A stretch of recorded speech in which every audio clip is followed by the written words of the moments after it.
I have come here to chew bubblegum and kick ass.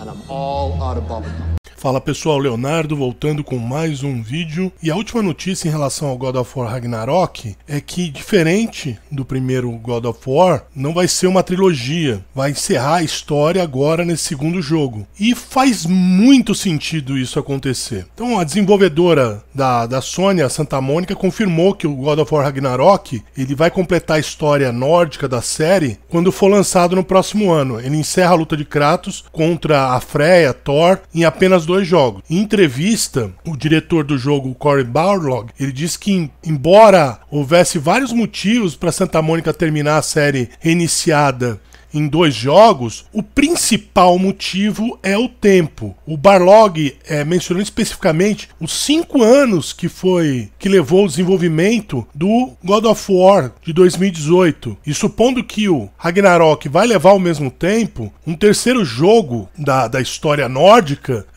teria um total de 15 anos, ou seja, mais pelo menos 8 anos para o lançamento do terceiro jogo. Então é um período muito longo para você aguardar para finalizar a história. Muito diferente do tempo de desenvolvimento dos jogos no PlayStation 2, e a trilogia ela terminou no PlayStation 3. Mas o desenvolvimento no PlayStation 2 era extremamente mais rápido. Os estúdios eram menores, os gastos eram menores, as equipes eram menores, então era tudo mais fácil de ser resolvido. Então ele continua, né? Há vários motivos, mas acho que um dos motivos mais importantes é o tempo. O primeiro jogo durou 5 anos. Não sei quanto tempo vai demorar para terminar o segundo jogo, mas vou apenas conjecturar que vai demorar quase um tempo parecido para fazer isso. Então, se você pensar, uau, um terceiro jogo no mesmo período de tempo, tá falando de um período de cerca de 15 anos de uma única história. E eu sinto que isso é muito complicado. Eu sinto que estamos pedindo demais para dizer que a conclusão real dessa história vai demorar muito para acontecer. O Barlog também disse que o foco principal do reinício do God of War era dizer algo sobre o Bom de Guerra como um pai e contar uma história sobre o relacionamento que ele tem com o filho e tudo mais. E aí ele completou que o novo diretor do Ragnarok, o Eric Williams, ele podia contar uma história, a história que ele quer, mas ele obrigatoriamente tem que concluir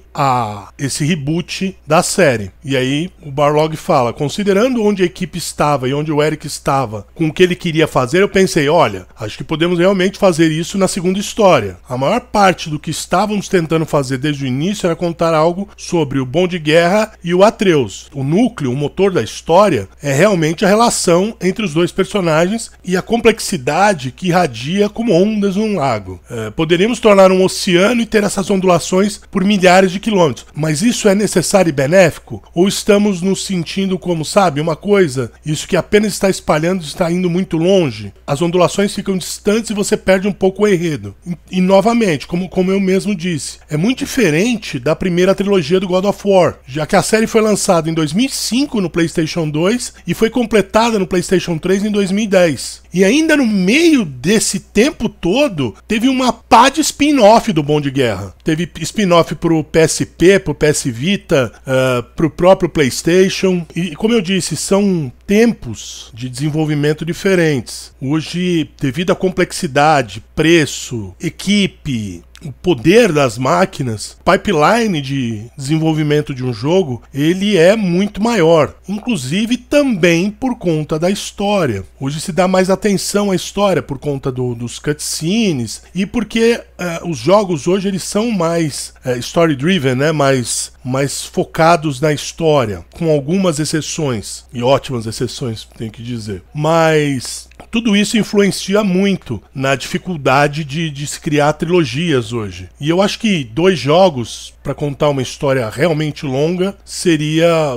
o ideal, para ter começo, meio e fim de uma história. Se a gente parar para pensar que mesmo assim vão ser, se for um jogo AAA, vai ser algo em torno de 10 anos para finalizar uma história. O ideal mesmo é um jogo maior, não esses jogos de 20 horas, mas um jogo de 40, 50, 60 horas. Isso eu tô falando de storyline, da história principal do jogo, sem contar side quest. falando de um jogo de 40 horas que vai suprir essa necessidade de uma sequência daquela mesma história e fazer com que você possa esperar 5 anos por uma continuação, mas de uma nova história, não uma continuação no sentido de terminar a história que começou no primeiro jogo. E eu acho que isso deveria ser algo que as desenvolvedoras deveriam pensar com mais cuidado. Mas hoje as desenvolvedoras estão ficando cada vez piores, mais filhas da puta, pra falar o português claríssimo. Você pega a Rockstar, que sempre foi uma desenvolvedora legal, com bons títulos, os arrombados estão com o mesmo GTA há 30 anos. E isso por quê? Porque as pessoas continuam comprando o GTA. Muda. Ele foi lançado no PlayStation 3, no PlayStation 4, vai ser lançado no PlayStation 5. Eu não aguento mais GTA 5. Você pega, por exemplo, os FIFAs, os Maidens, que todo ano sai o mesmo jogo. Por quê? Porque tem idiota que compra. Mas isso é a EA. A EA sempre não, mas a EA nos últimos 15 anos, posso até dizer um pouquinho mais, talvez 20 anos, tem sido uma empresa arrombada. A Rockstar já não era. E, já tá virando esse lixo. O Skyrim vai ser lançado um novo remaster PlayStation 5. Ninguém mais aguenta Skyrim. Mas isso é culpa de quem? Isso é culpa dos gamers. Isso é culpa de quem compra, que comprou o jogo no PlayStation 3, no Xbox, comprou no PlayStation 4, comprou e vai comprar no 5 também. Além desse problema todo de um pipeline muito maior para se concluir um jogo entre a concepção e a finalização, e mesmo assim vai ter crunch, vai chegar nos últimos 6 meses, eles vão fazer os caras trabalharem 18 horas por dia, nego até dormindo no estúdio. Mesmo assim eles vão fazer isso, e olha o prazo em anos. Enquanto isso, o outro lado da moeda são os estúdios mais filha da puta, secando até o talo o jogo. Se fosse uma vaca, a coitada não ia estar mais dando leite, já tá dando leite em pó. Porque eu não sei como eles conseguem fazer isso. Ou melhor, eu sei como. Porque tem idiota que compra, tem idiota que aceita. Porque você gostar do jogo, legal. Você investiu lá 100, 200, 300 horas no GTA V do PlayStation 4, legal. Mas não seja um idiota e compre o GTA do PlayStation 5. Não seja idiota. Continua jogando. Os servidores estão lá. E se eles cortarem os servidores, quem vai se queimar são eles. Ah, e antes que algum ser inteligente, sabe aquelas pessoas que gostam de fingir que são inteligentes, mas normalmente são umas portas, diga: mas o Skyrim não é da Rockstar, é da Bethesda. Eu sei, mongolão, eu simplesmente estou dando exemplos. E dei o exemplo da Rockstar como um estúdio que já foi bacana. E dei um exemplo da EA que foi um estúdio arrombado. E dei um exemplo de um outro jogo que eles estão chupando até o talo. Tá bom, ô super inteligente? Então é isso aí. Se você gostou do vídeo, dá um joinha, compartilhe os nossos vídeos, assine o nosso canal e até a próxima.